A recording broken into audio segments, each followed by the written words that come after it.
Just remember that like the bronze beetle or the grass grub, or call it what you like, and it's got several names, lives in the ground, breeds in the ground, and it will fly out of the ground. It will fly towards a silhouette or the sunset. Yep. So it will fly in one direction typically, and it'll just mow down what it has in its path. We're on a hill. I think that makes a big difference. We're sort of semi-protected, but we will get a little bit of a tickle up every now and again. Yep. There's lots of advantages with a hill, isn't there, really?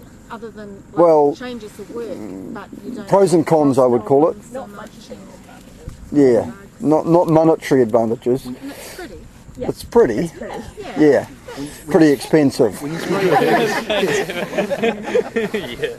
Well, just to give you some idea, this costs us about $15,000 a hectare, compared to conventional savvy at about $9,000.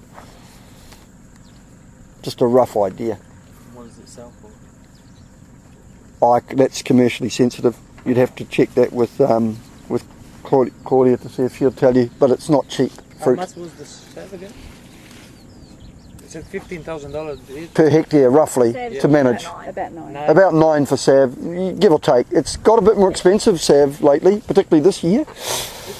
With fruit dropping and extra spraying and everything, suddenly, that old 8,500, 9,000 a hectare is ballooned out by a bit to 11. But it hopefully will come back. And that's the same. Well, I mean, we're having more. Until we get powdery under control, I suspect we're going to continue to have problems and big crops.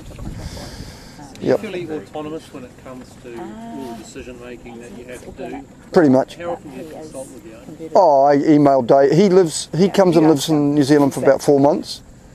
Comes about December and stays till the end of April. Does vintage. Bugs me. But otherwise it's just emails. Yep. But Dave's not his only sort of, he needs to keep the winery happy as well.